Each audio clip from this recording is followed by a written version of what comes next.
All right, good evening. It's good to see everybody. Thanks for coming out to the 2024 KFNW Zoom Captains Meeting for the season. Of course, as soon as I do that now, everybody's trying to get in the room. They know this is when I'm getting it started. Happy to have everybody here. Before we get started, I want to thank our sponsors this year, our presenting sponsors. Next Adventure, longtime sponsor, been a sponsor for us every single year. They're our big presenting sponsor this year. We're happy to have them back. And Diamond Parking and Self-Storage, Jim Carey. Is Jim with us? I'm not sure if he's in here. It doesn't look like it.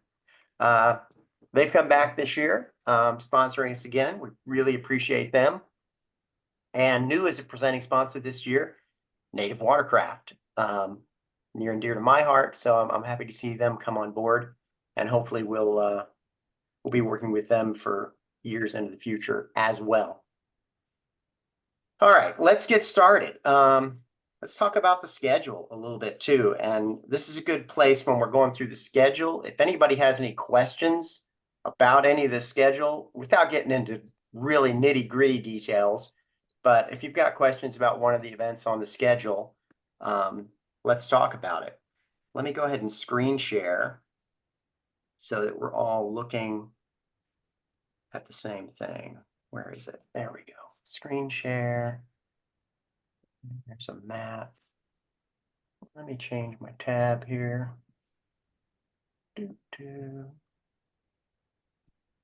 Okay, here's the schedule. Everybody see that?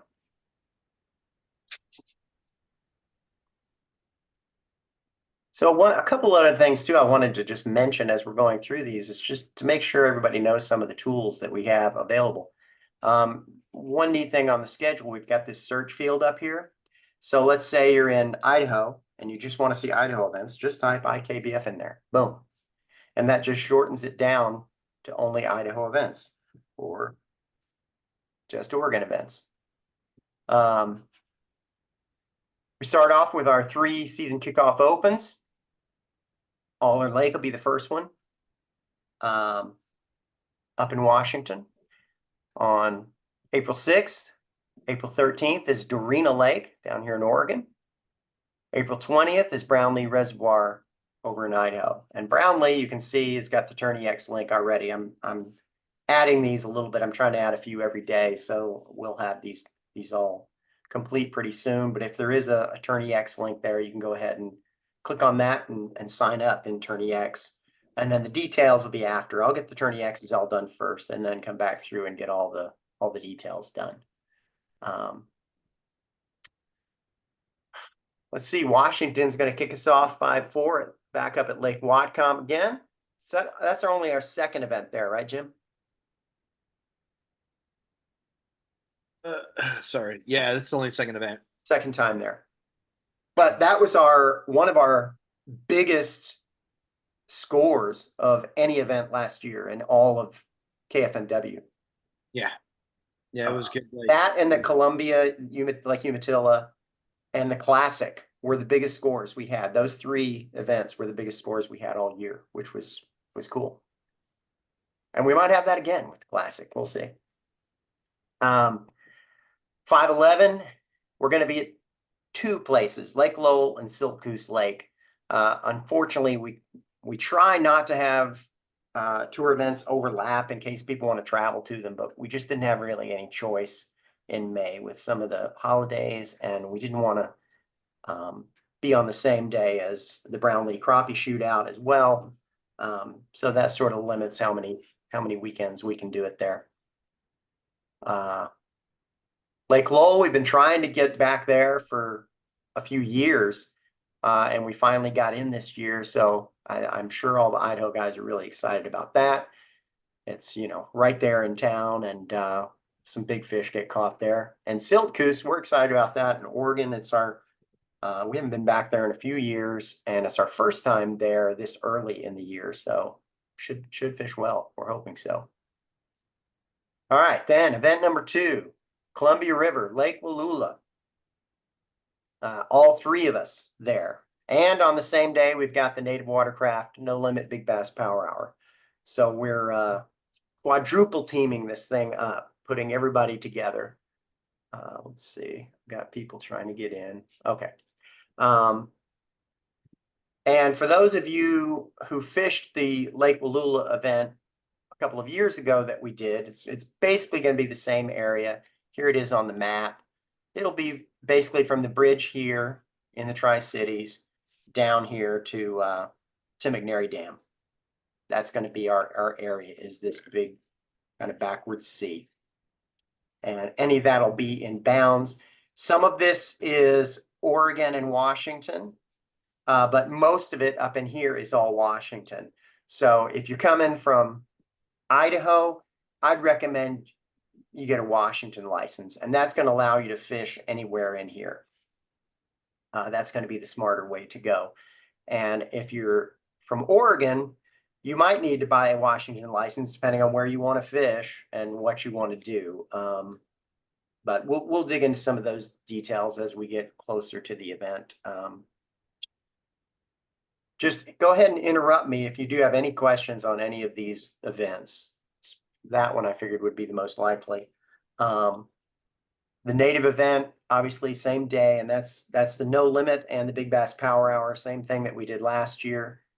Ideally, we really need to hit 125 people on that native event. If we want to keep that event coming back here, it's going to be critical that we hit that kind of number. We definitely are going to have to break 100, and to get the payouts the way we want to, it really needs to be at 125. That's sort of the goal.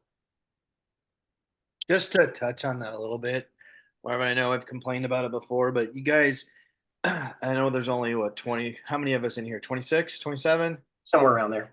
Yeah. Anybody that you talk to that's talking about not going or whatever, we need to get as many of our anglers there as we can. If the native event leaves because we can't produce the anglers, all it does is prove to other big organizations that have that we don't have the interest here, and we're trying to grow something. We can't grow it without these bigger club or organizations coming and supporting us. Otherwise, we're just going to just go stale. And we put a lot of work into it, and we need you guys to back up the work that we put into it, basically, and show up at least for this one event. Tell anybody that that try to get them to come out. They don't have to fish both events, just have them fish the native event. I'm going to just fish the native event, but this is a very, very, very important event for all three states. And it's not just an event. It's extremely important that we get these numbers and we make the payouts, not just for the guys, but so that these guys want to come back. We had 80 some at Umatilla, and we were nervous native was going to drop us. We can't have another showing like that. Yeah, absolutely. The only reason I was able to keep it is because I'm one of the people who runs it, and I was able to keep it in play. But if we don't hit the numbers, I don't know. I don't know that I can guarantee it'll be back in the Northwest again. So fingers crossed. I'm hoping we can do it. We're going to give away, again, assuming we hit the numbers, we're going to give away a Titan X 12.5 to we're giving it to the Big Bass winner this year, which is going to be wild. So you could show up and catch one fish all day, but if it's the biggest fish of the day, you can go home with a Titan X, which would be pretty amazing, and $1,000 on top of it for winning that hour, whichever hour you caught that fish in, which is crazy. And then the no limit side of it should be competitive too. It was really good on Lake Umatilla because you had Josh Duggar catching giants, and you had Sita catching, a ton of 14, 15, 16-inch fish. So you really could kind of pick and choose your strategy, what you wanted to go after, was numbers or size. Looking forward to that event. Should be a lot of fun. Then we get down into tour event 3, July. We're going to be up at Lake Coeur d'Alene. This will be our first time at Lake Coeur d'Alene. We had an event on Hayden Lake a few years ago. Anything you want to say about Lake Coeur d'Alene, Chris? about that event and getting your Boise people to travel up to it, and obviously getting the Spokane and Coeur d'Alene guys to fish as well? Yeah, we're just looking forward to going up north. This is an opportunity for those of you in the Coeur d'Alene, even Spokane area that have been asking for the last 3, 4, 5 years for another event. This is your opportunity to show up. If you don't show up, it's gonna be really hard to want to go back, especially with the majority of our anglers coming from the Boise area and then towards Pocatello in that area. That's a long haul for those guys. It For you is. guys not to show up. So really need you to show up for that event if you can. By the way, speaking of travel, to let some of you know, I crunched the numbers on what travel is like for all the main areas where we have concentrations of anglers, and it was a little surprising. It's really Boise and Portland and Seattle are all really pretty similar in the amount of travel within a couple 100 miles. If they went to all 5 of their tour events in a year in their state, you end up with very similar travel numbers, mileage for all 3 of those. The folks in the Spokane and Coeur d'Alene, those folks are driving further. And then you get down into Medford and stuff like that. We've got a few anglers down there, and that's a bit of a haul for them to hit everything too. But the neat thing is those main areas where most of our anglers are, it's really pretty similar, which is cool. Washington, we're going back up to Soyuz Lake. Speaking of giant limits, that was one of the biggest events we've ever had. I think that had the most citation fish caught of any tour event we've ever done. It was smallmouth and largemouth. It was crazy. Third, we're going to Prineville Reservoir, 727. Matt Burdick, our tournament director for OKBF this year, talk to us about Prineville Reservoir. Yeah, it's over there in Central Oregon. It's kind of a neat lake. Lots and lots of smallmouth. There you can catch some largemouth in there. I've caught a couple over 20 inches, that 19, 20-inch range. It's a cool lake. There's lots of places to launch. The camping's great. It's just a good lake. If you don't catch 20, 30 fish there, you're doing something wrong. So it's going to be a cold game, I think. Just trying to weed through the smaller fish to find the bigger ones. Yeah, that's cool. And the river right below it, right under the dam, is a tailwater stream. It's a really good trout fly fishing river. And there's a lot of camping right down there. So if you coordinate your trip right, you can do that before or after the event. You can camp down there some and do some gorgeous scenic trout fly fishing down there, which is cool for those of you who do that.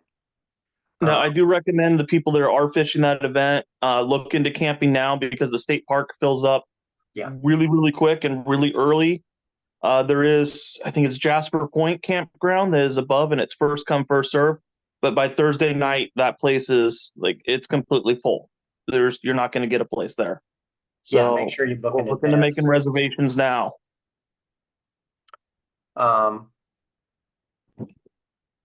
The other thing about Prineville too is for the Idaho folks, it's really not very far from Boise. They're almost the same north-south point. It's what about, Chris, you did that. You came and fished Prineville with us. It's what, 4 hours? 3.5 hours, something like that. Yeah, if I remember, I think it was about 4 hours, and I wasn't necessarily like pushing it. Yeah. It's no worse than Dorshak, by it's less than Dorshak. Yeah, it's a great option, and like I said, especially if you like trout fishing too, it's a good one to come to.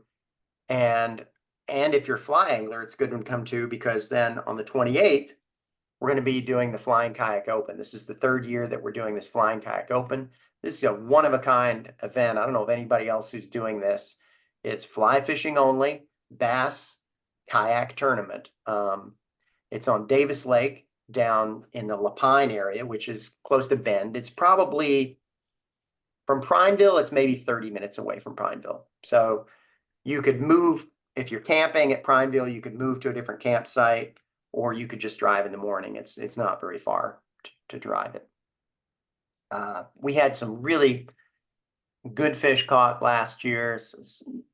Stuff pushing 19 inches. It's largemouth. There's largemouth and there's trout in that lake. It's a natural lake made by a lava flow that went across a creek, and there you had this lake. It's shallow, it's crystal clear, fly fishing only, barbless hooks only. You know, you got to mash your barbs down. But we had a lot of fish caught there last year. Should be a great event again. And we're giving away a Yakima double haul fly rod carrier for the top of your vehicle to one lucky winner there. And we're working on getting a cash sponsor for that one again, so that we can get the payouts up high. More on that to come, hopefully. Event 4, Lake Cascade is our Idaho event. Lake Stevens up in Washington. And then we're going to jump down to California and do the West Coast Championship, 8/16 and 8/17. We're going back to Clear Lake this year. We did the California Delta last year because Clear Lake had not been fishing well the previous year, but it seems to be in good shape now. So hopefully the fish will cooperate. We're going to do that event down there. If you notice on the schedule here, there's all these events that have the West Coast Championship qualifier symbol. That means if you fish any one of those events and you finish in the top 25%, then you automatically qualify for the West Coast Championship. If you fish any 3 events out of all of those and complete the event, you can't fish in the morning and go home early and qualify. But if you complete 3 events, then you automatically qualify that way as well. So that should be a fantastic event. And usually we get over 100. We've gotten over 100 every year at that one. And this year I have a feeling it's going to be some big numbers. So that should be cool. And then first time we're fishing in this location for Oregon, we're doing the lower Umpqua River. So when I say lower, it's far lower. It's down near Reedsport, if you know that part of Oregon. It's pretty big water down there. The Umpqua has a reputation of being, a lot of riffles and ledges and rock. Down in this area, the water's a little deeper. It's wide. There's no riffles. There's no rapids in this section of water. We don't want to do that because then we got to deal with transporting people. But down here, Marvin, you go out and come back wherever you want. Yeah. you had a question on a Soyuz, if that's been permitted and been official. Has it been permitted? Yes. Yes. So yeah, it's official. I reached the back other out one- to them and he said, yeah. So, okay. And then the other question in chat was, how's the current going to be on the Columbia in June? Jim could chime in on that. It looks like he stepped away for a minute, but it shouldn't, that in June, it shouldn't be too bad. That's one reason we picked June instead of May, is we knew the weather would be more predictable and the current would be less of an issue. Sorry, I had to take care of something. Were you? We know what you took care of. Yeah. Were you talking about the? Asked about current in Lake Wallula in June. It's if you get below McNary Dam, which you're not going to, it'll be ripping in June. But up top, there's not. There's going to be some flow, but it's you can paddle it. I mean, okay, I've done it, so it's not going to be terrible. There will be some flow. The flow probably be that time of year 1.5. Okay. So, but if you're worried about getting in the current, just remember the closer to the bank you get, the slower the flow is. So just pedal up along the edge of the water. But yeah, always great advice. Yeah, so it shouldn't be too bad. Same thing. Yeah. Yeah, the good thing about Lake Umatilla is, and I showed somebody a video last year. Wallula, sorry, Lake Wallula. The good thing about it is, in the event that the wind's going to blow, and I showed somebody a video of this last year, the wind will come and just kind of stop right about where it says, just right off the peninsula point where it says Two Rivers there. Yeah, right in here. It literally stop right there. The whole rest of that river could be glass at times. And it's never really, it doesn't pick up in the wind. You can fish that. The parts that are sketchy, Wallula Junction down to Hat Rock Park, it always has its own weather. You cannot look at the weather report and think that that's what's going to happen there. You got to kind of lay eyes on that. So if you're going to fish that area, you probably will want to have a backup in case you got to drive somewhere else, because I've had it happen to me. So, Sure. but Great advice. Let's see. Let me get back to. There we go. So yeah, the lower Umpqua smallmouth, there could be some largemouth down there as well in that section, and there could be striper. It's a little not exactly the right time of year for striper, but they definitely could be in there. Then tour event 5 in our 3 divisions, we've got Snake River Salmon Falls Dam, aka Hagerman, where we fished a few times before, and we'll be back there again in September. I don't think we've ever fished there that late in the year, have we, Chris? Mm-mm. So that'll be interesting to see how it does. Banks Lake up in the Spokane area. So that's a great one for the Northern Idaho people as well. The Coeur d'Alene people, it's not very far to Banks, and most of the WKBF people who are looking for AOI points are going to travel from the Seattle area over towards Banks too. So good for us to get some Spokane area stuff in there, Eastern Washington. 921, we're going back to the Willamette River. This is one of the same sections that we fished for the Classic. It'll be up around Rogers Landing, Newburgh area. We fished there a few times before, and that's where a lot of the giants will come from in the Willamette is up in that area. So it usually fishes really well. Last, but certainly not least, is the Kayak Bass Classic at Dworshak Reservoir in October. Dworshak is where the state record smallmouth has been caught in Idaho a number of times. Every year, somebody pulls up a giant out of there, at least 1 or 2 giants. They're in there, and it's certainly possible. And we've talked to people who live in the area and fish it in that time of year in October, and they say the fishing can be fantastic that time of year. It's going to be a little chilly up there probably, so you'll want to dress accordingly. Probably dry suit weather. But yeah, that should be a blast. So if you want to see, for those new people and want to know how you get into the Kayak Bass Classic, I'd recommend you go to our rules. I can point that out when we get to the rules, and it'll tell you all the different ways that you can qualify. If you win a tour event, or if you win AOI, or there's a number of different ways you can win. Most of them are from live events, but there are a couple of paths to the Classic from fishing onlines too. It is possible to get in there from onlines. So either way, if you haven't seen it down here on the schedule page, you can click on these if you want to add the calendar to if you're using Google Calendars or using iCal on Apple or iOS, you can click these and it'll add them to your calendar for you. And then of course, all of our online events are listed down here as well. Any questions on the schedule? I'm going to go out of screen share for the moment. Any schedule questions? Just a quick question, just because I know you probably know already. The Alder Lake opener, do we know which boat launch we're going to be launching from? There's 2 of them on there. no, we're probably going to be launching by the one next to the state park. So I gotta honestly, That's a shotgun. That's a shotgun start event, right? Yeah, that's your it's at one seasonal. spot. We're going to launch at one spot. But I got to see what's going to be open, what isn't. I have to call the park up there and find out if they're going to let us in. So that's one thing about Alder. It gets a little bit sketchy on where you can, if the launches are open. Last year, they told me to just drive through the closed portion of the gate and they'd open it later. So, which I'm assuming they're going to tell me again this year, but I've not looked into it yet. It's, I will here shortly though. It was just the campsite next to both of them. I thought, well, I'll pick the one that's going to be where we're going to be launching from. Whichever one you pick, it'll be the other. We'll make sure. Yeah, no. The one that's furthest west or northwest, that's the one that I'm intending on using. Okay, that's what the we did part. last time. Yeah. That's the part. I believe it's called Alder Park. Yeah. There you go. Patrick.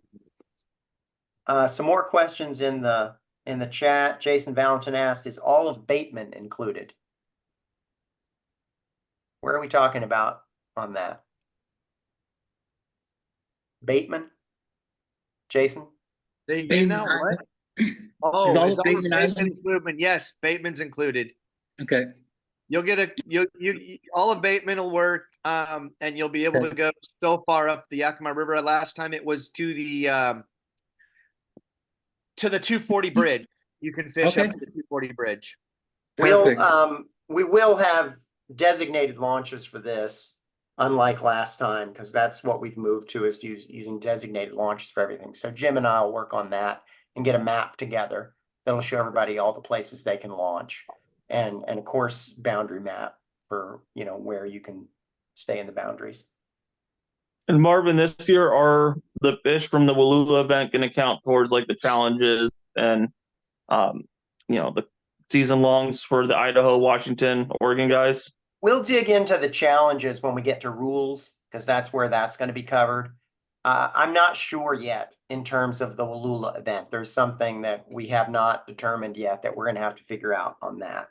And that's whether there's going to be an off limits. There was the last time, but the native events generally do not have an off limits, and we can't have one have an off limits and the other one not. That will not work.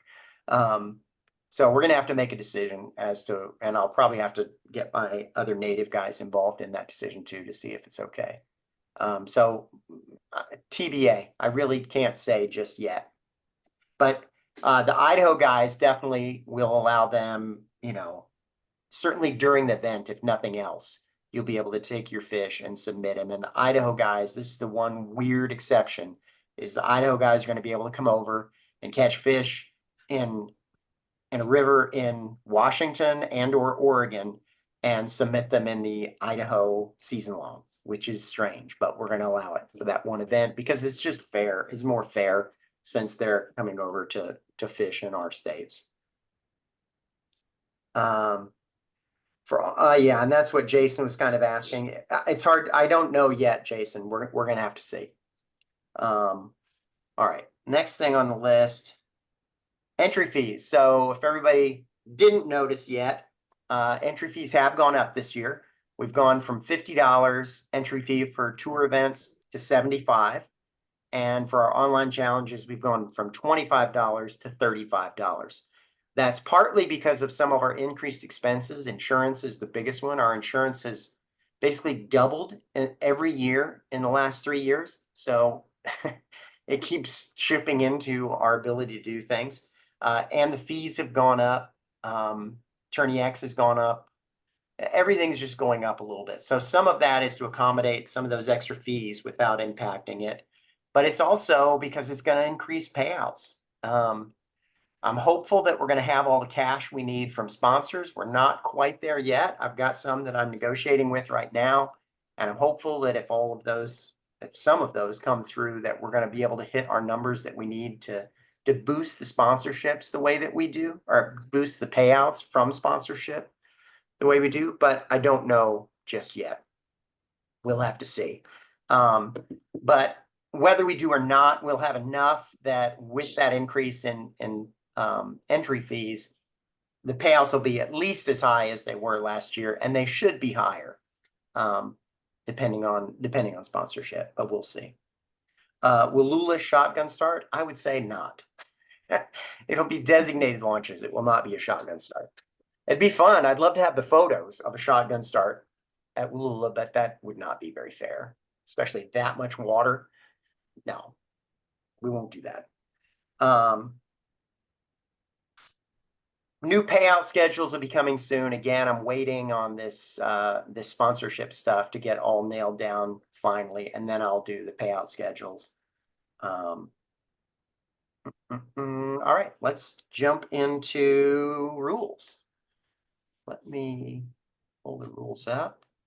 I'm going to share my screen again with you folks. What's that? I keep having a hard time finding it. Share. Okay. So this is the rules page on the website.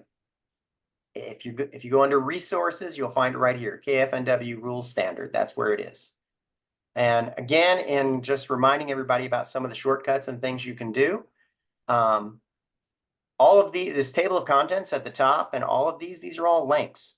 So if you click on any one of these, or if you're on your phone is when it's really handy.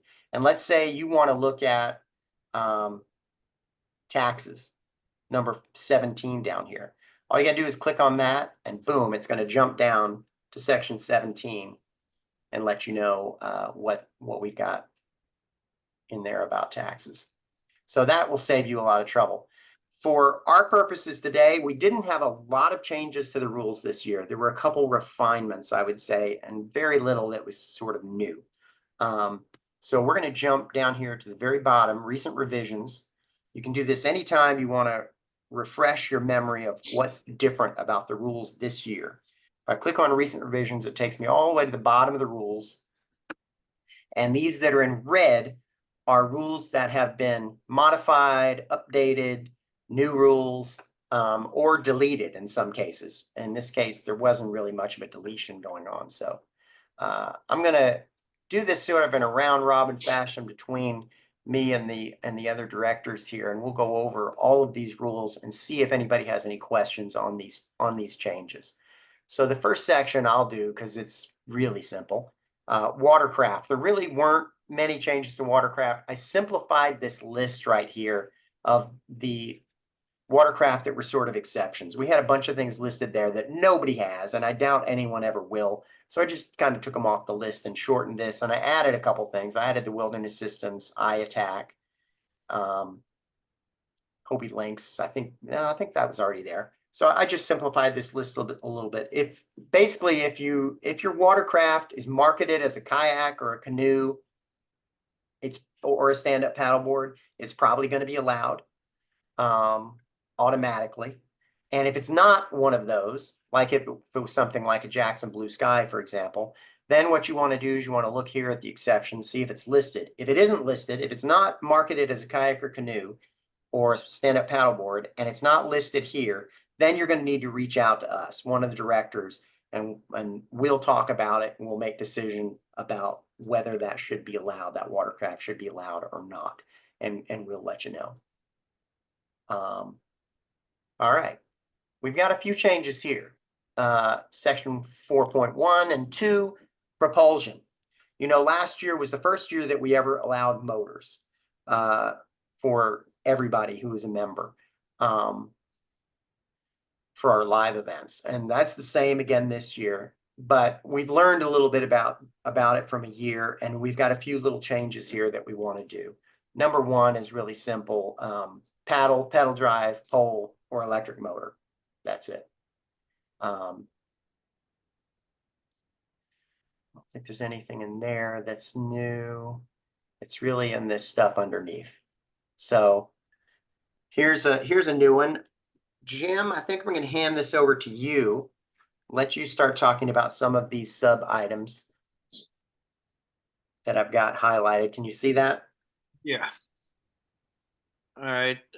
So no more than one electric motor may be attached to a kayak, regardless of the combination of horsepower, thrust, power rating. So that means you can't have a bow mount, you can't have a rear mount motor at the same time. It's one or the other. When we do the inspections, I mean, I don't think anybody has that yet. So we would, if we were to see one, we would tell you got to take one or the other off. Or both.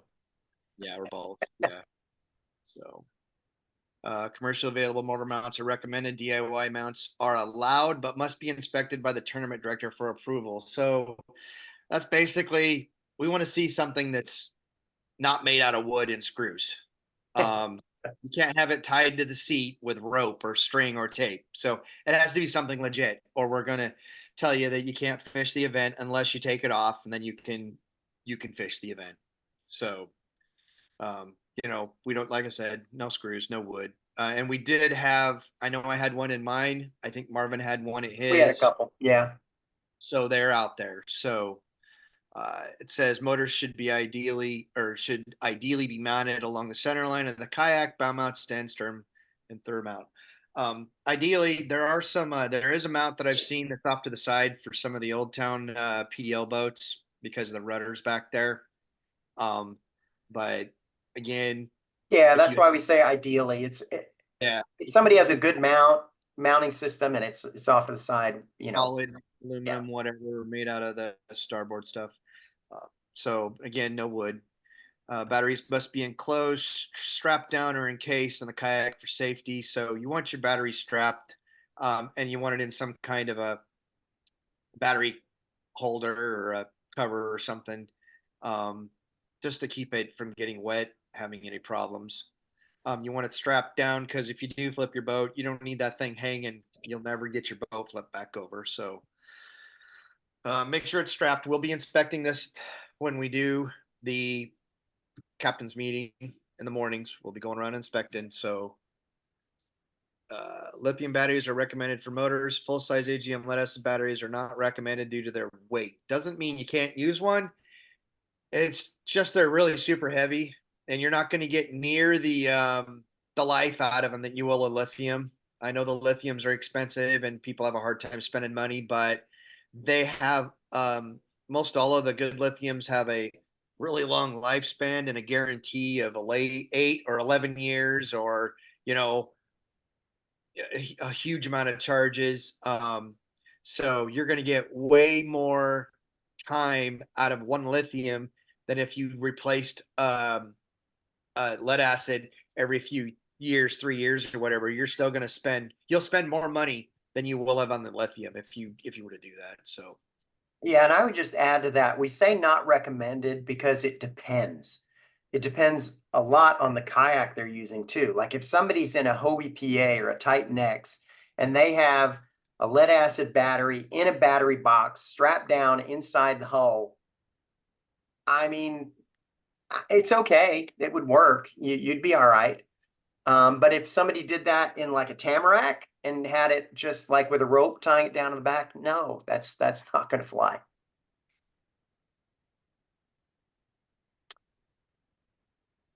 This next one's the same.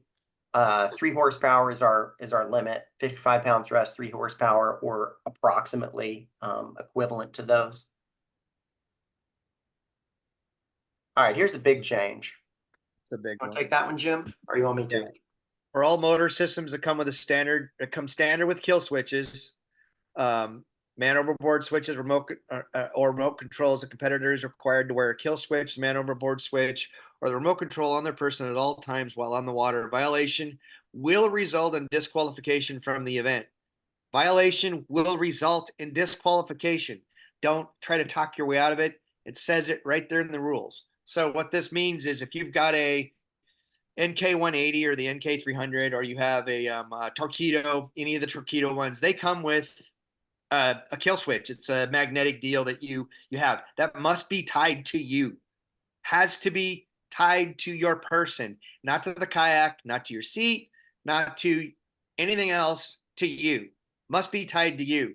The reason for this is a prime example is I don't know if you guys, I'm sure everybody knows who Christine Fisher is, but she was standing up in her kayak and had her Torqeedo going just a little bit, and she fell out. And she had the kill switch wasn't tied to her. The boat just took off and left her there. So she had somebody with her, so they went and got her boat. But that's the reason we don't want that. A couple of things is if it's in foul weather, that could be a bad thing. If you hit your head going out, and I mean that could be a really bad thing. It's just you're gonna have to wear them now. Or your boat could hit you. Yeah, your boat could run you over. Yeah, that would Yeah. be even worse. I'm sure those props are plenty sharp enough.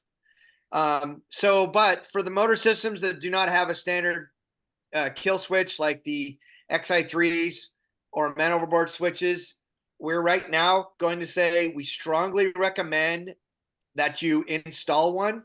You can purchase a device and put it in line.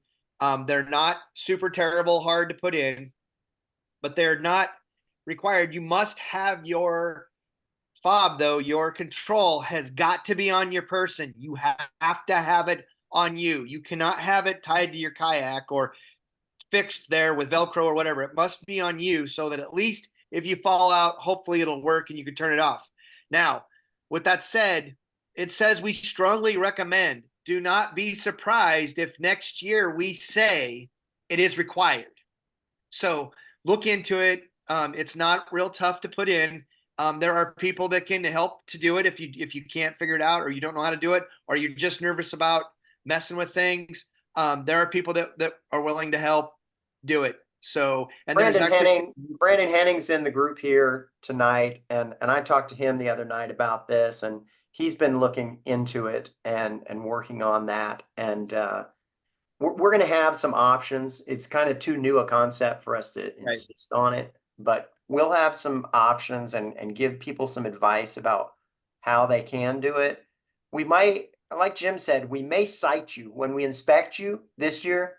We may cite you for it. We may say, look, you don't have a kill switch on your XI3.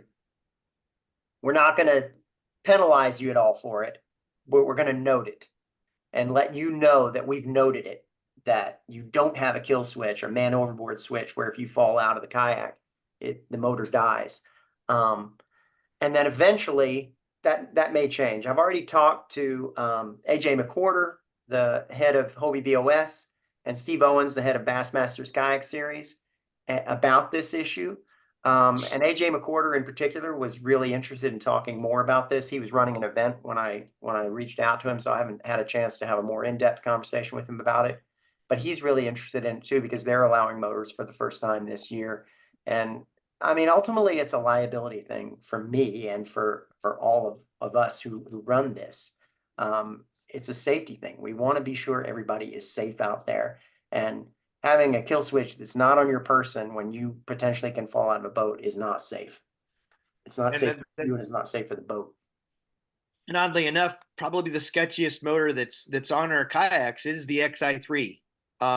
Just simply because you can ask Jason Carlson, he just posted his video up. And then the more that I've talked to people and dug into it, this is a pretty common ordeal where you lean over or you accidentally touch the spot lock button when you're hauling back to the thing, and the boat just goes whoop and throws you out of it. So yeah, when you turn spot lock on those things, it kind of remembers where it was set before, and it can surprise you. It can all of a sudden be going high speed sideways, and if you're not ready for it, it can throw you out of the boat. Yeah, we don't want that. We want everybody to go home to their families. We don't want you to lose your gear. Each one of us out here has thousands of dollars in electronics and rods and tackle. And man, it just sucks to have you lose something and lose not just something, but maybe everything. You don't know what's going to happen out there. So we want to be careful. So, just look at the safety switches and just know in the back of your mind, eventually it'll be required for the XI3. So that's great. Hey guys, I just want to make sure, because you haven't addressed my question. I either have to have the kill switch or the remote on my person, correct? Not both. If you've got a kill switch, he's got the autopilot. So yeah, if you've got the kill switch on your person, then I don't. Ideally, it would be the kill switch over the remote. Doesn't matter. Yes. Because I've got my remote. I've got my remote mounted on my left side, and I've got my kill switch on my right, and I can attach it to my PFD, and if I go overboard, it's coming off. Yes, that's the preferred method. If you have a kill switch, you have to have it. All right. Care about your remote at that point. Kill switch is everything. And that's why I did say here, Greg, or remote controls. If they come standard with the kills, but I could reword that a little just to make sure that's clear.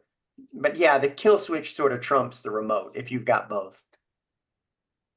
But that's a great point with the XI3 too, because if people add a kill switch, then are we telling them they have to keep the remote on them?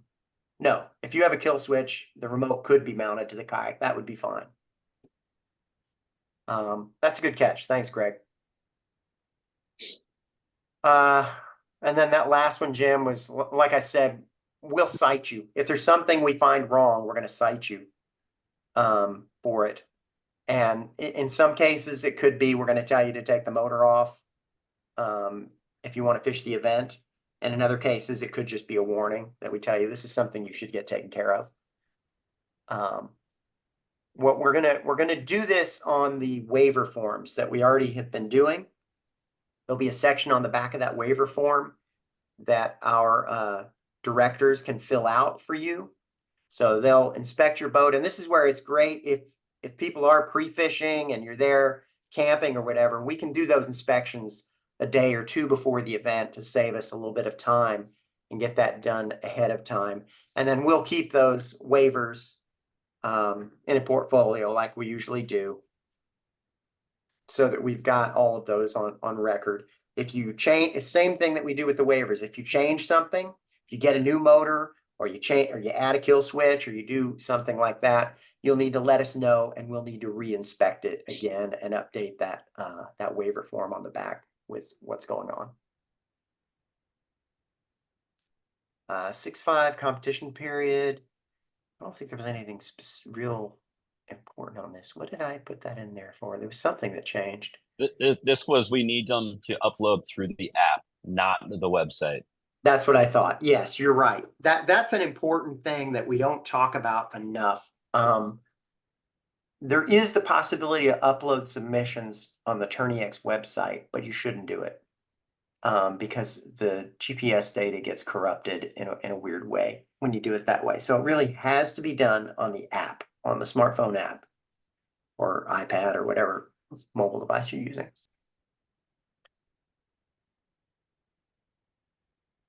Section 7.2, pre-fishing. Chris, you were asking about this earlier, so you want to dive into this one? Yeah, and just one of the side comments, Zane, your question will be answered on the next one in the 8.8. Just hold on a second, just so we're not ignoring you, Zane. It'll be addressed.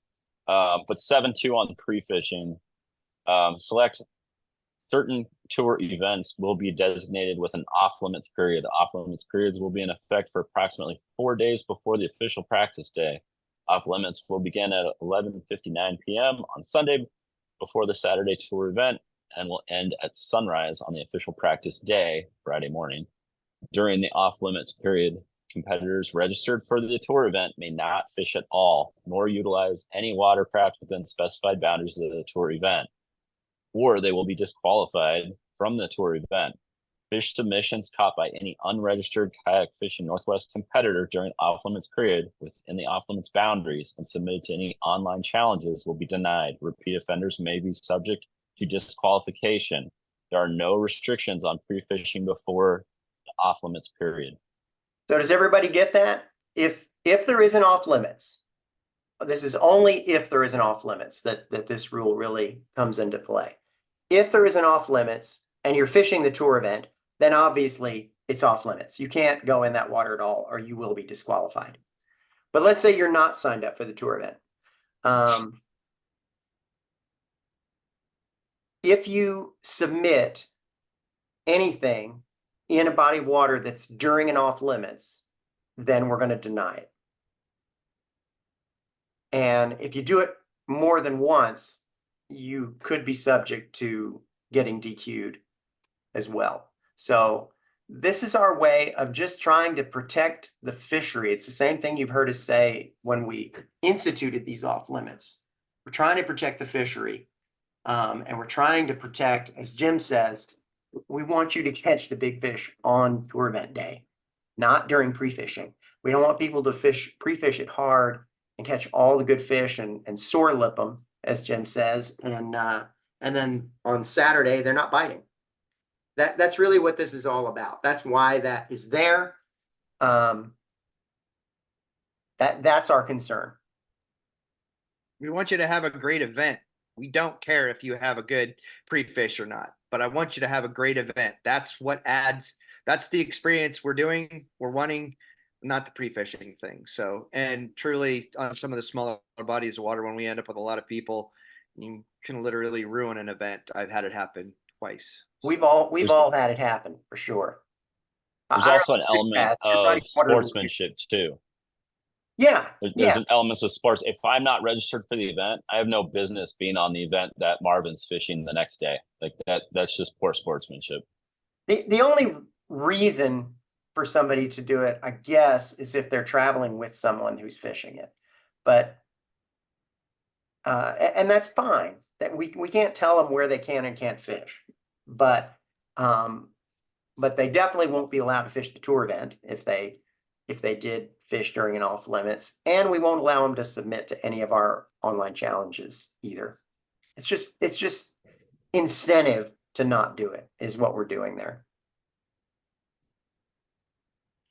All right, let's see. Next up is section 8.8 competition area.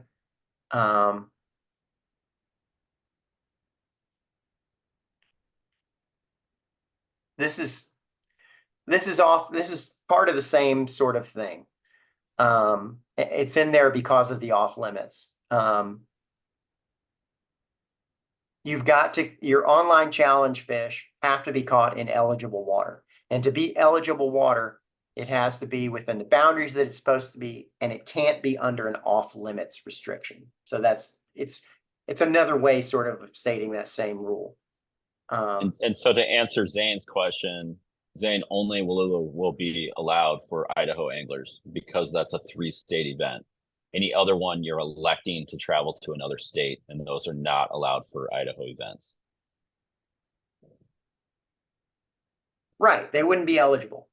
And that's where you're right, that Wallula will be an exception on eligibility. We will allow you to fish water that is not eligible, and we will count it if you're from Idaho.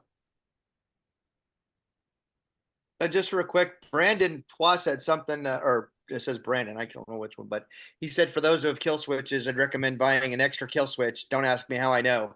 Sounds like Brennan Henning thing, but That sounds like Henning. yeah. So, anyways, that's probably some good advice.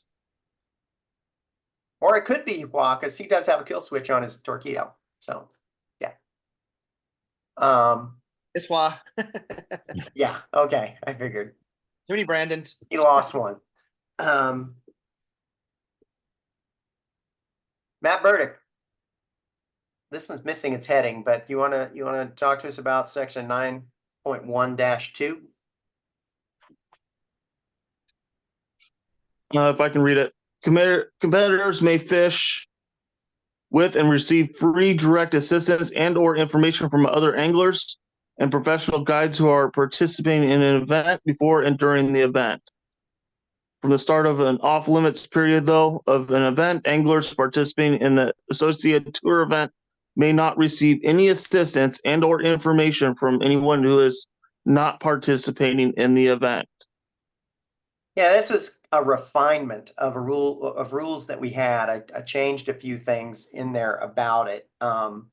So this means number one means if you're on the water during the event and somebody wants to tell you where they caught a fish or where you could catch a fish, you can do that. They can do that. They can tell you that, and that's okay for you to communicate about that. And even if that person is a professional guide, but you haven't paid them and they are participating in the event, they can give you information. That's not a problem. You can share information between other anglers. All right, so then, but the important one here, though, is number 2. From the start of an off-limits period through the event, you can't get information from anyone who is not participating in the event. So if you've got a buddy who fished there the day before, fished there during an off-limits, who's not participating in the event, maybe he's not even a KFNW member, you can't get information from anybody like that. You can't hire a guide during and off limits and get information from them. And certainly you can't go fishing with them during that. So you just have to be careful about information. If it's between anglers who are fishing the event, it happens. We know it happens. It's not the end of the world. But if somebody's getting information from somebody who knows stuff about it during off limits, that's not cool. And if it's a guide that they paid for information, that's not cool either. Let's see, I don't have it on here, but that number 2, that would be grounds for disqualification. If we knew you were doing that, that would be a DQ. I probably need to add that.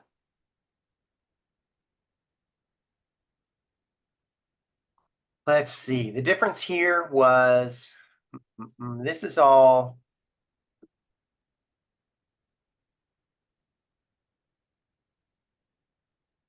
This is all the same. This is the same. Where this changed is the flag stuff. It's this one. And since this is Washington, Jim, can you take that one? Yeah. It's letter C or yeah. I'll read it real quick. According to the state permit regulations, an authorized chartreuse yellow event flag must be flown.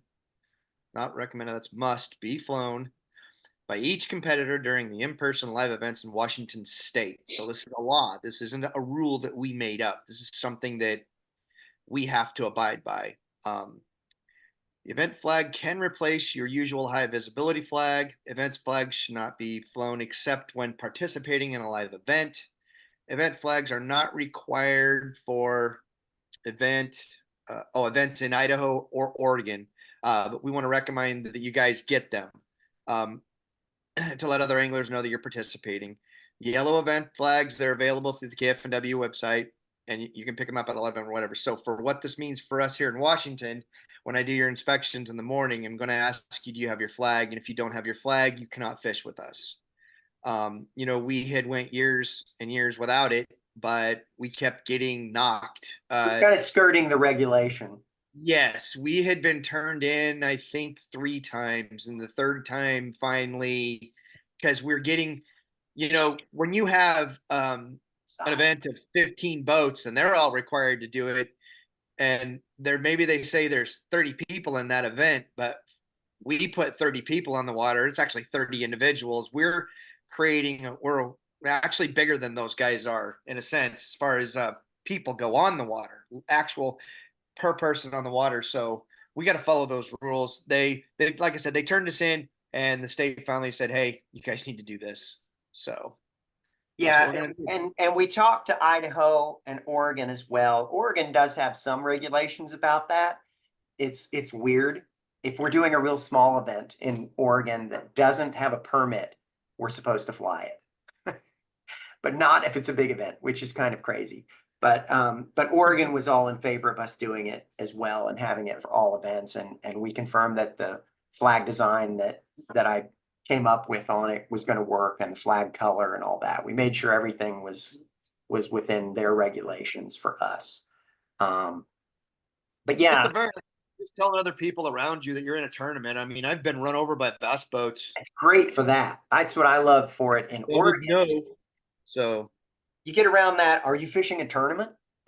Yes, we are. That's why it says event. The biggest questions, I guess, that I get on it, which are covered in this, is people will ask me, do I still need to fly my orange flag, my Yak Tack flag, or whatever other flag they're using? No, you don't. It can take the place of that flag during the event. But then the other thing I've noticed is people will just leave that event flag on like the whole weekend when they're pre-fishing the day before and then during the event. And you really shouldn't do that. The flag is really only showing that you are actively participating in an event. So if you have it on there a couple days before, that's sending the wrong message. So here's one that's sort of just a modification that we've talked about before. All of these safety rules, they're not in place as a gotcha. It's not a way for you to figure out, oh, I got him and I'm going to get him DQ'd from the event because he's breaking the safety rule. That is not the intent of these rules at all. The intent of these rules is to keep everybody safe. If a competitor sees another competitor who does not have the proper safety equipment outlined above, they are encouraged to advise the other competitor of the infraction when possible and convenient. If they're 100 yards away and they can't hear you, I'm not saying you've got to go catch them and tell them. That's not your job. But if you run into somebody, you're going opposite directions or whatever, you run into somebody and say, hey, how you having a good day? Yes, no, whatever. And you see that they don't have a flag, mention to them, hey, you don't have a flag up. You need to have your flag. And I get it. That's not really your job, but we ask that you please do that. And in the case that somebody failed to advise a fellow competitor of safety violations, you may get DQ'd. Like if I know somebody saw somebody without a PFD on. And if, for example, they took a picture of that person to get them in trouble and they sent us the picture and said, look, this person wasn't wearing a PFD. My first question to them is going to be, okay, did you tell them that they were not wearing a PFD? No, I didn't, because, you know, I wasn't breaking the rule. Then guess what? They're probably both going to get DQ'd. The person who ratted them out and didn't warn them that they were doing something dangerous, and the person who was not wearing the PFD. Again, I just don't, I really want to stomp down this idea that this is a way to get people kicked out of an event. That's not the purpose of this at all. So the way it works is if somebody doesn't have their flag on, let's say, and we warn them, somebody warns them, and one of our directors sees it, or somebody takes a photo of it, after we know that they have been warned and they don't do it, then they're going to get DQ'd. It's going to take something like that for a flag. For a PFD, that's another story. If somebody's not wearing a PFD, that's an instant DQ with zero tolerance. But with a flag, or your light being on when it's still a little bit dark, or your whistle, things like that, we're going to warn you, and then you're going to have a chance to get that fixed. And if you refuse to get it fixed, then you could get DQ.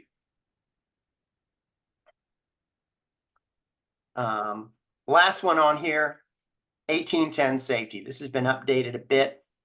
We ran into this in a couple of events, so we've sort of hardened these rules a bit. Ingestion of all forms of marijuana or THC by any means, smoking, vaping, edible, is not allowed at any time immediately before, after, or during competition, including the check-in, weigh-in, awards, and/or on the water. If the offender is known to us, failure to comply with this rule will result in disqualification from the event, zero tolerance. If we catch you, you're going to be DQ'd. It's that simple. And a repeat offense may lead to suspension. You know, you might have to take a month off, or a lifetime ban if somebody's really out of control. That's at the discretion of me. If the offender is not known, but the tournament officials are confident of the offense taking place, KFNW reserves the right to cancel the event for all competitors at the discretion of the tournament director or series director. So if we know that people are doing it, but we don't know who it is, there is the chance that we're going to cancel the entire event for everyone. And what we're doing there is we're telling all of you to be on guard. And if you see people breaking this rule and you know they're breaking the rule and you don't say anything, it could hurt you.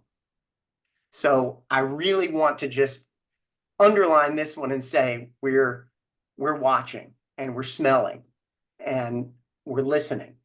So be on your good behavior. Sorry for the heavy-handed approach, but and I say we reserve the right. If we feel like that's all we can do in that situation, then we may pull that card and we may make it happen. And I'm hoping that the threat alone is enough to make sure that we all kind of police ourselves. Any more questions pop up?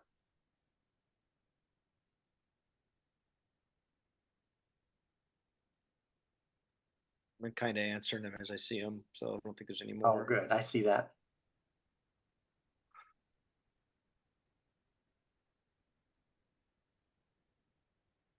Yeah, I think the event flag one, we definitely covered that. You do not. Newport comes with a spare kill switch. That's nice.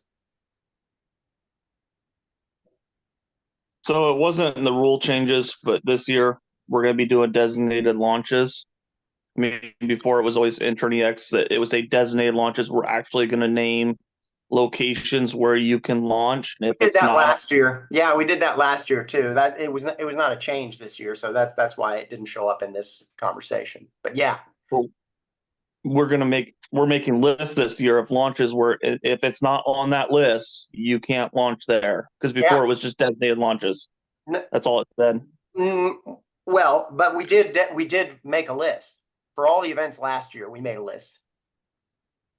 We've gotten away from is this term of open public launch. That's what we used to do. Is we used to say open public launch. You could launch anywhere that was not private property, that you could, even if you could drive up to the side of the lake somewhere, as long as you were allowed to park there and you were allowed to be there, it wasn't private property, then you could launch. But we're not allowing that anymore. And that's been a shift across the country with most of the tournament series. They've all kind of gone that route, and you can call it the Drew Gregory rule, because he's the one who exploited that to great effect more than anybody else. Is he would find the most backwater kind of launch where he could get back there. And that's one reason he used these small paddle kayaks, is they were light and easy to transport.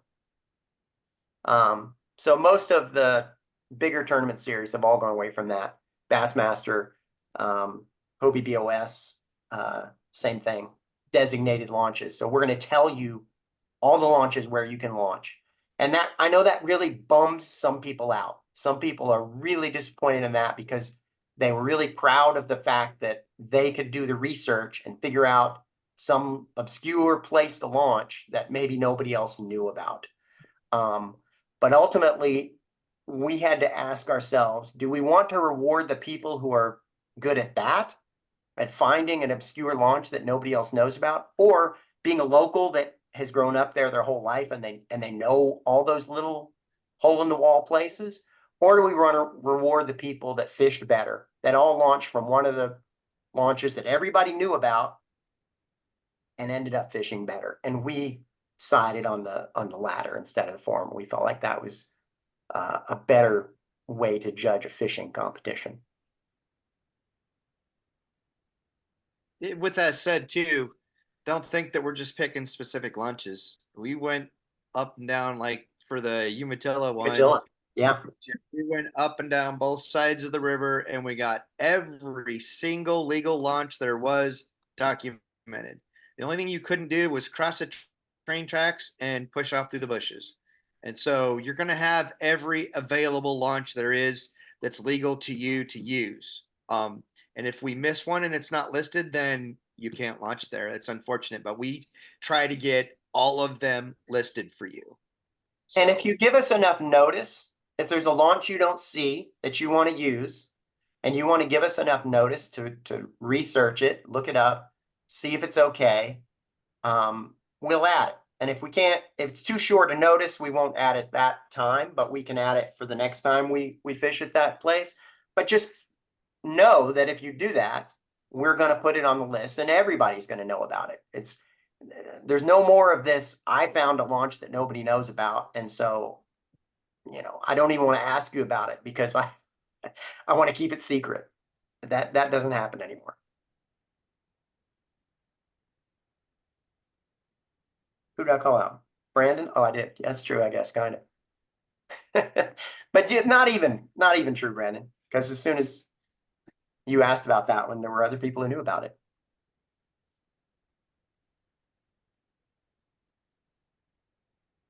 Jason Carlson says his best two finished with a broken leg when he stayed near the public launch.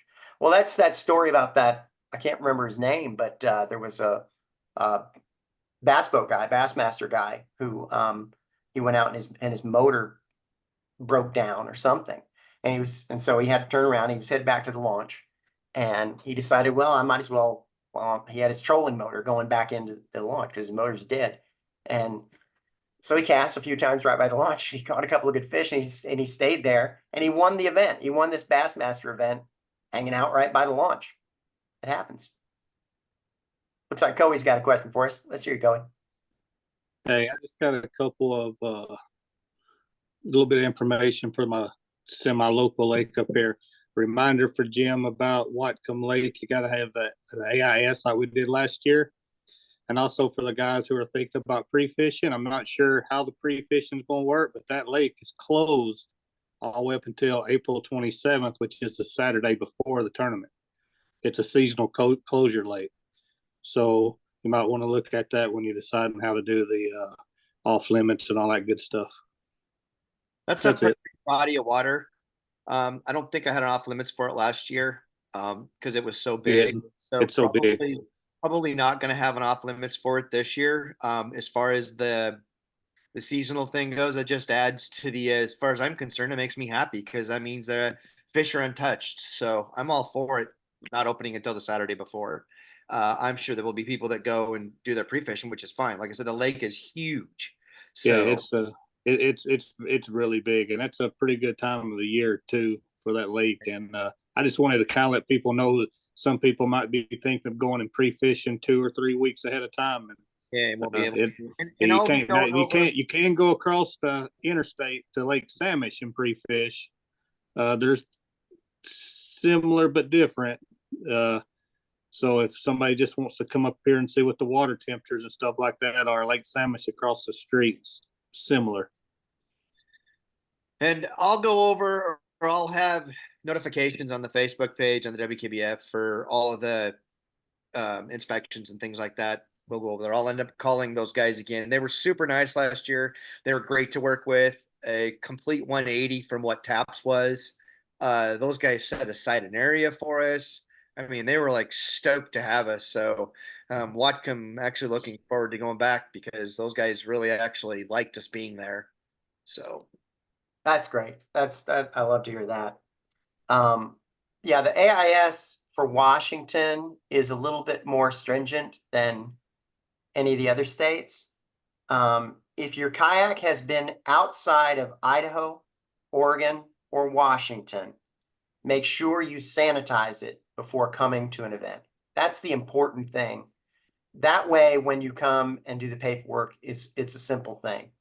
But just make sure that you've sanitized the boat. And they recommend using, I don't remember the temperature, but 140-degree water or 130-degree water or something like that to sanitize your boat. But however you want to sanitize it and clean it and get it dry is the thing that'll really help too, is if there's lingering water, especially inside the hull, get that out, get a sponge and a towel and get it out, get it dry in there. And that way the paperwork is pretty simple. Everybody who says we prepare that paperwork. So all you really have to do is sign it. I will say for the Watcom, make sure you don't have any water inside your hull. I know it's a long ways out, but just make sure that's one of those things you want to They dry. inspect it there. They're going to inspect. And if they're pretty lenient, they'll work with you. If it's not dry, they will let you go dry it at least. But if it's like terrible, like you got weeds or standing something, water. Yeah. Yeah. They say, no, this isn't going to work. You're going to lose your entry fee and you're not going to be allowed to fish the event because I have nothing to do with that. If they tell me you can't fish, then you can't fish. I can't do nothing about it. So that's right. But it was super easy. They were super great people to work with. It was actually probably one of my favorite places to fish just because it was awesome. They were so nice. And the numbers were so good. I mean, you got to be a favorite. Lots of big fish, you know, Watcom and Soyuz are the 2 lakes in Washington. If you want to go have a really good chance of getting your citation fish, man, that's a place to go do it. So especially if you're fishing the KFNW season long, it's a good place to go and collect your 10 smallmouth or whatever it is. That's great. I've just got a few items left. These ones are a little more fun items. One's kind of important is be conscious of our sponsors on social media and in general. So if there's a thread going about a sponsorship product, and let's say it's a product that you don't like, that you don't use, do not comment on that thread and say anything negative about that sponsor's product. Or if you've used that product and you had an issue with it, reach out to me. Reach out to one of the tournament directors or reach out to me usually it's going to end up coming to me because I'm the one talking to most of the sponsors, but not always. Sometimes it's one of the other tournament directors or one of the other assistants who's gotten us lined up with that sponsor. But we can do that privately where we can have a conversation with them and make suggestions if there's something that could be better about a product. But don't go onto our social media and badmouth any of our sponsors. I mean, these people make what we do possible. They give us money and they give us gear to give away. And whether we like that product or not, I mean, we're very careful about only taking products that we believe in. We don't take a bunch of stuff that people are just like, oh, here's free stuff for you. We really try to take things that we believe in. But make sure you respect that with how you treat them. And to take that a step further, if it's a product that you do like, by all means, buy it and let them know that you bought it for us. You know, Rick Thanstrom did that with Newport Vessels. He bought a motor pretty early on and told them, hey, you need to talk to these guys up in the Northwest, KFNW. And that's great. Remind them of what brought you there. You know, if they knew about that product because of us, then that really helps us. Use the codes that we have in the members only page, because some of our sponsors track that code and pay attention to how many people bought. RoboHawk does that. It gets tricky with RoboHawk because Next Adventure also sells RoboHawk, and that's fine if you want to buy it from Next Adventure and not use the code. That's no problem. But it does sort of skew the numbers a little bit. So I've told RoboHawk, if somebody's buying something from Next Venture, it's probably one of us, most likely. You can always include in the comments too. Just, hey, thanks for supporting Kayak Fishing Right, a lot of Northwest. Like order I do that forms- whenever I Yep. buy anything. Yep. Sometimes it's to orders have try to that. get some interest. So when I call them, they know we've purchased from them. Others, it's just thank you because they're one of our sponsors. That's right. That's right. And one of the standard practices when I first started doing this that I used to get in-kind sponsors, to get gear sponsors, is I'd order something from them. And when the order came in, I'd reply to that receipt and say, hey, thanks for this. By the way, we run this tournament series. Would you be interested in it? And it's just, that's such a warmer way of getting in the door than just some rando email out of the blue. Hey, will you give us free stuff? It helps if we're customers, if we actually support the products. So yeah, just be conscious of our sponsors and take good care of them. If there's ever anything you win, this is one of the rules that we've talked about before. If there's ever anything you win and you don't want it, don't need it, maybe you're on the team for some competitive product and so you can't use it, and you want to sell it, that's fine. But you can't sell it on any of our pages or groups. You've got to do that discreetly on the side. And that's especially expensive items, kayaks, things like that. You really need to do that discreetly so that we don't promote the fact that somebody, it stinks if somebody wins something and the next day they're like, yeah, selling this. It doesn't look good to our sponsors. So don't do that. It's embarrassing. It don't stink. It's flat out embarrassing to us as an organization. Absolutely. Absolutely. And more on that in just a second, because I'm going to talk about, there's two things left that are kind of fun that I want to talk about. One is the citations, the citation pins. My apologies for being a little behind on that. I haven't even gotten everybody there. There's a few people I haven't gotten them from 2022 that I need to do. I'm finishing that up.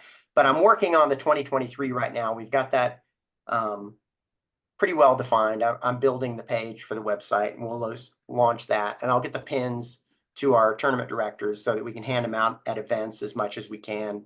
They're a little expensive to mail just because it's not a flat thing. It costs like, I don't know, $3 or $4 for me to mail them. So I don't like to mail a whole bunch of them because there's no money in them. They're just for fun. So we'll try and get it to you at an event if we can. But if I have to mail some, I will.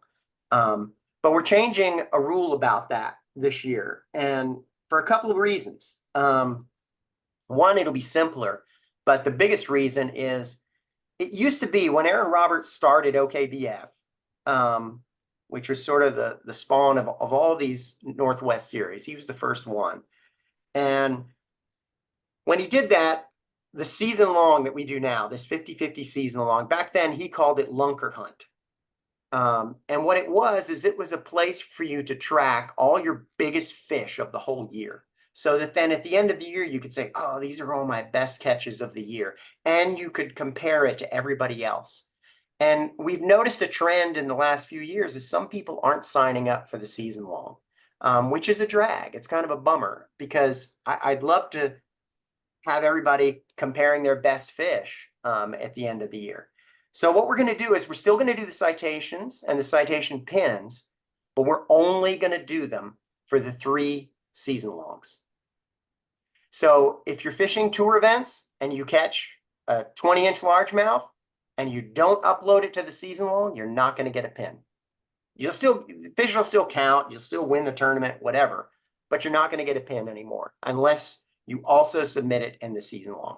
It's incentive to get everybody using that season long. It's just a little tiny bit of incentive to say, oh, well, at least I'll get a largemouth pin and a smallmouth pin. But I think once you do it, you'll also get excited about doing it. You'll be like, oh, this is really cool. And I can see my 5 best largemouth and my 5 best smallmouth and compare them to everybody else's 5 best of each for the year. So that's how the citation pins are going to work here going forward.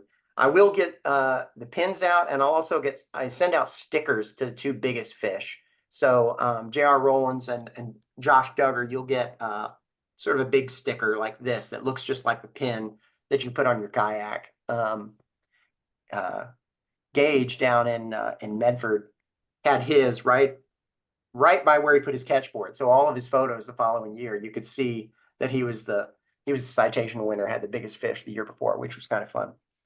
All right, last but certainly not least, I've been holding off talking about this yet. I wanted to do a post and talk about it, but I still was working on some details, and I still am working on a small detail of this. But I do, since you guys came on here and you've sat through this long, boring meeting talking about rules, I wanted to give you one little morsel of dessert. We've got, and you're going to love me for this, and you're going to hate me for this too. I will say right up front. We're going to have this special giveaway this year, and we're calling it the Road Warrior Rewards. So thanks to our good buddy Steve Carroll over at Snake River Lockers in Idaho. Everybody who was at the Lake Umatilla event last year saw the trailer that Mario Romero won. About a $5,000 trailer that Mario won.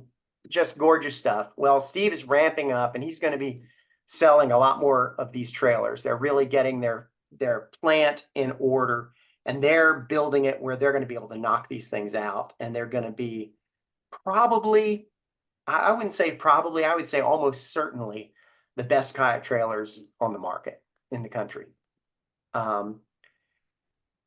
And he's got plans for how to expand in other parts of the country as well. I won't get any details on that. I'll let him do that at a later point. But he's got some big plans on how to really scale this and do well.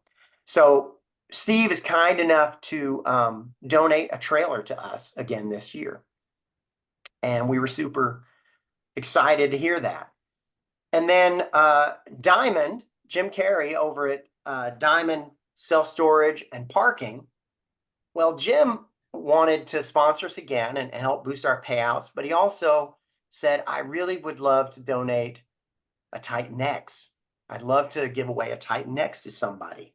And I'd like it to be something sort of Road Warrior-esque, you know, that the people who fish more, which we've done before when we gave away some of the Old Town kayaks, it was for the people who had fished more.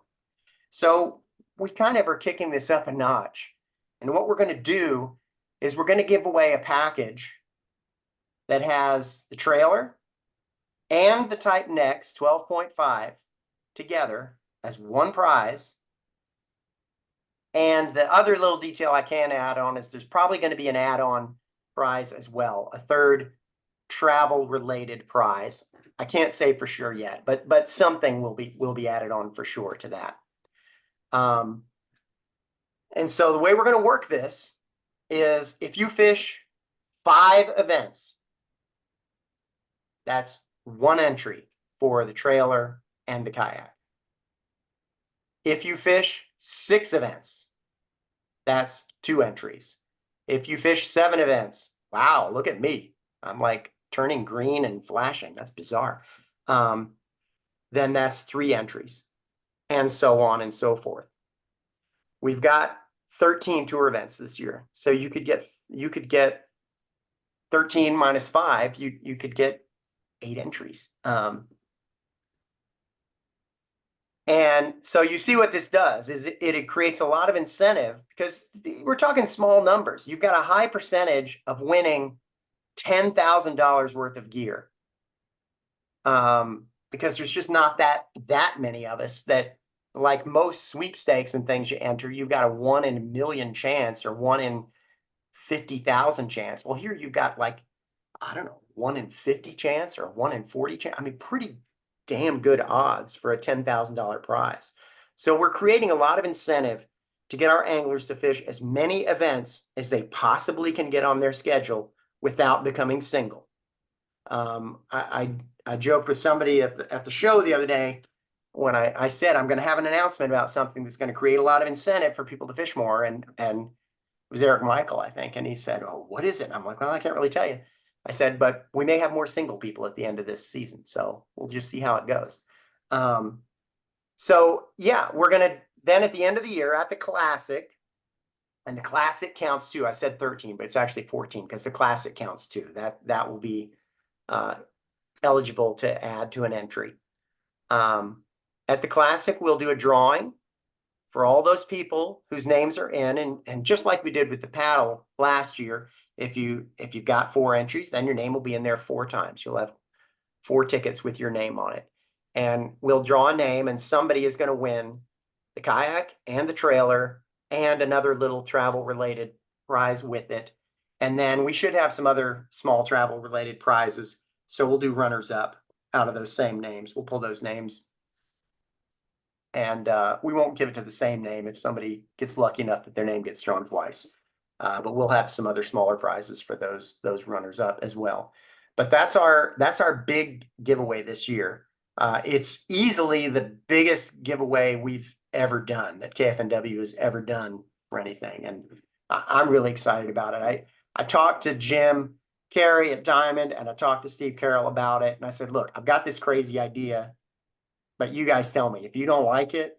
If either one of you doesn't like it, we're not going to do it." And they both were like, "I love it. This is fantastic." So they were both crazy about it.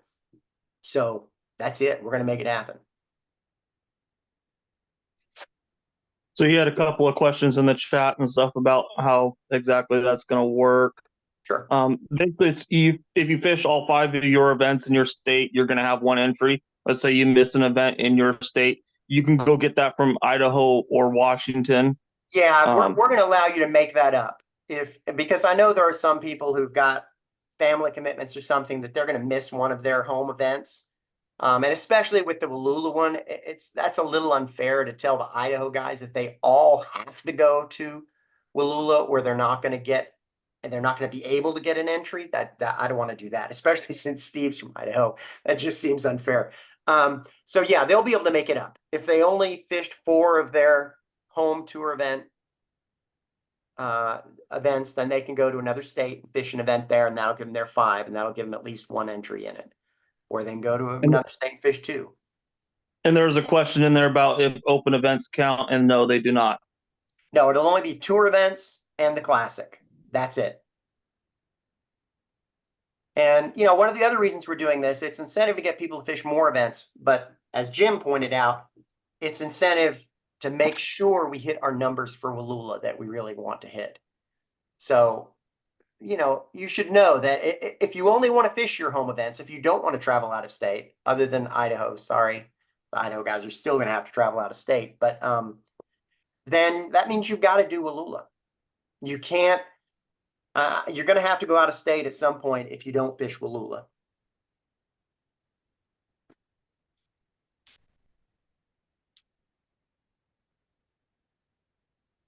I see looks of resignation on people's faces. They're like, damn, how am I going to do this? How am I going to get more time off work?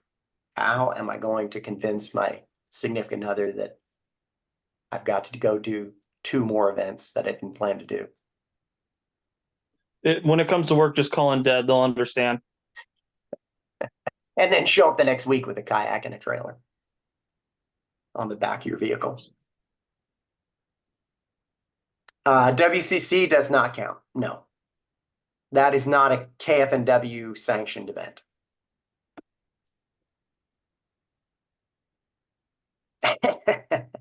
Josh Duggar, I hope that's not because he wants to adopt 2 dogs out. I hope that's not because you're going to be traveling so much you won't be able to take care of your dogs.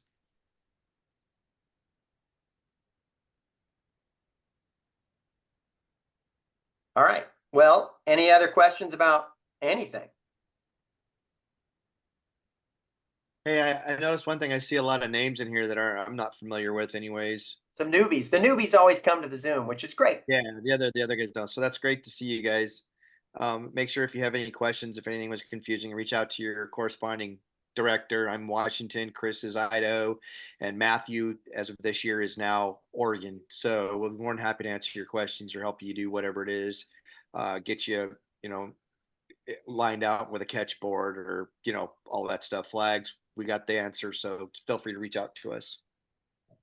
And if you guys got questions about Oregon, please reach out to me, first. And if I have to take the answers to Marvin, I will. I'm just trying to take more stuff off his plate. So yeah, I'll be helping. I'll be helping with Oregon all year. I'll be at the events and I'll be helping, but Matt will be the main guy. And mostly if you come to me with a question first, I'm probably going to refer you to Matt. So yeah, and same thing with Chris and Jim. I already do that with them. If it's like a rules question or something, I'll probably answer it.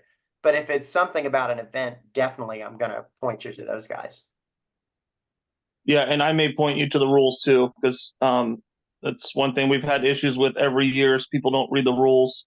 So even if you're 2, 3, 4 year veteran, go through, read all the rules, read them again and read them again, because every year it comes back to bite someone in the butt. They didn't read the rules and get DQ'd or something. So, amen. Couldn't say it any better. I mean, when we go through this period of time, we're always reviewing rules in February. It seems like when we go back through and read them again, I see stuff and I'm like, oh yeah, I kind of had forgotten about that. I mean, I wrote it, or copied and pasted it, one or the other. So, but at least I know it's in there. But yeah, even for me, I have to kind of refresh my memory on it. So I know for everybody else, it's a good idea to read through them thoroughly and know them. I end up reading them like 10 or 15 times a year during the season. Yeah. Sure. Just questions come up. What I'm saying, even though I know I've answered the question before, I'll go back and recheck. So, we read the rules. That's one of my biggest pet peeves is the anglers don't ever want to read the rules. They just want to come ask, which is, sort of fine, but man, you got to read the rules because you're leaving things up to me at this point, and that's going to get yourself denied or DQ'd maybe, or who knows what, deducted, all that stuff. So read the rules. Yeah, it's unfair to us. With 300 anglers, if everybody came to us and asked us 2 questions about the rules that they could have gone in and read themselves, that's 600 questions. It gets old when we answer the same questions over and over that we know are right there in the rules. So sometimes if you ask me something like that I know is very, like if you're asking for the interpretation of a rule, great. That's something to ask about. But if you're just asking, do I need to use a flag? I mean, come on. That's very clearly stated in the rules. And all you got to do is read them. You're being lazy at that point. And so that gets old. We usually will then tell you, read the rules. Some of my Oregon anglers here will know that I have a certain quote that I have used a time or two. Read the effing rules when I'm a little bit annoyed by that. Questions that are really obvious. And the big section you really need to read multiple times is taking pictures of fish and the rule, how fish are judged. If you're new to, yeah. every year people get fish denied, DQ'd, and it costs them money. Flat out, they lose out on money. I've seen it more than once that someone would have taken first place, didn't read the rules, didn't understand something that cost them the win. That's a So- great point. Why don't the three of you and me each name like one thing that people miss all the time that will get them deducted or denied or even DQ'd? Hand underneath the gill plate, that's a big one. Hand covering the eye, the identifier, not putting the code on. Marvin can tell you about the code at the Columbia tournament last year. Yep. That was fun. I did get it on there, but it took some work. Yeah, Make you sure didn't you get the have your mark. phone settings right. What's You that? have to make sure you have your phone settings right for the GPS location. GPS, great one. There's Gotta have your no GPS on. wishy-washy. If it doesn't show, it's a deny. If it's at the boat ramp of the lake you fished, it's a deny. Because anybody can go catch a fish from a private pond and then drive up to a boat launch and submit a photo. So You got to be on the water. yeah, you got to be on the water. That's a big one. That's a hard one. I don't like denying photos, but what's good for one is good for all, and we got to have it. It keeps things even, Steven, and square. And unfortunately, sometimes people's GPS won't work out, or their phone's just not set right. If you have problems with your phone settings, Android users, Matthew, any state you're in, Matthew's the Android guy. He can help you with that. The iPhone, it's actually a little bit easier to take care of, I think, than the Android. So it's a lot easier for Tourney X. Tourney X will say it all the time. It's a lot easier. But we do have some issues still going with the Android right now. If you're a new person and you're not sure, make sure you reach out before you submit that. I know my guys, if you've got a question and we're not sure, I'll have you take a picture of a coffee cup or something and submit it. We'll do some test runs. I'll work with you. We'll get it lined out. I hate denying people's photos, but I mean, last year I denied at least 100. I had at least 100. I even denied guys complete 5 limit fish, denied all of them, had to, and it hurts. I mean, I deleted some fish that were 21, 22 inches, big ones. Denied it. Had to. It sucks. I've had people take a photo like of their coffee cup at home, and then I tell them, and now go to work and upload it there. And that way I can check the GPS and I'll tell them, okay, is this your work or your home? I'll send them a copy of the map of where it looks like they caught it. And they're like, oh, that's my work. I'm like, okay, then your location services are set up right, and TourneyX is seeing what's on the metadata of the photo. Because what TourneyX will default to, if the metadata is not there, or if TourneyX is not set up right where it's able to see the metadata, then what TourneyX will do is it'll use the data of where it is right now when you uploaded it. So in a fish situation, that's like you catch the fish in the middle of the lake and then you upload it. Let's say you don't have good service there even, and you leave and you're a mile from the lake and you upload it. And if the GPS says you're a mile from the lake, that's why. It's because you didn't allow TourneyX to see the metadata, or the metadata wasn't there, one or the other. And so TourneyX used the location that it had at the moment you uploaded it. Like Jim said, if you need help with Android, reach out to Matt. If you need help with iPhone, reach out to me or Chris or Jim. We all three are using iPhones, so we can probably help you with that. There's videos on YouTube that go through it. There's test Dwayne events has some videos, on TourneyX on TourneyX that you can test to it and do it privately if you don't want to bug us. Well, Whatever and that's why we do. have there's that new demo tournament that I built, the KFNW demo tournament, which doesn't cost anything. Just register and upload it and ask one of us, hey, how does this look? And we'll go there and look. And it doesn't have to be a photo of a fish. It can be a photo of your calculator. Doesn't matter. Something appropriate. Yeah. Well, preferably something appropriate. They're dropping like flies. One last thing. The new guys, if you're worried about your GPS coordinates getting out, the only people that can see it, at least in Washington, is primarily myself and one of my assistants.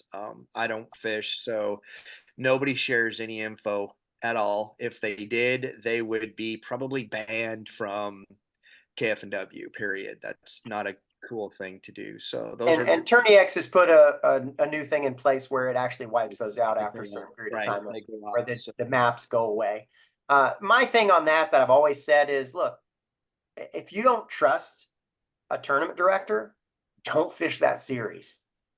Ultimately, that's what it comes down to. You've got to trust us, and we're not taking your waypoints and selling them on the dark web. It's not happening. But if you're worried about that, if you really believe we're doing that, then don't fish our event. It's that simple.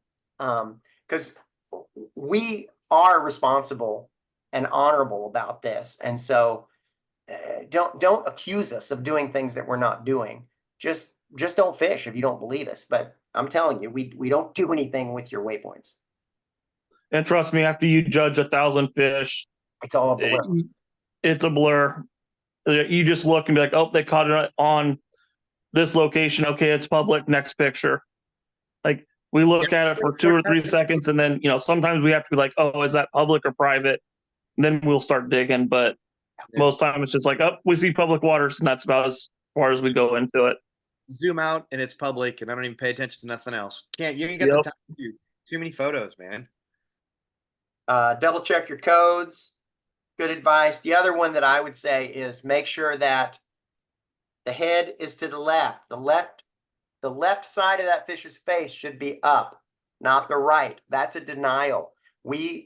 Somebody lost a tour event because of that, because their fish was turned the other direction. That's all they did wrong, was they turned the fish the wrong direction, and they lost an event and lost out. Yep, and I ended up winning it. And you won it.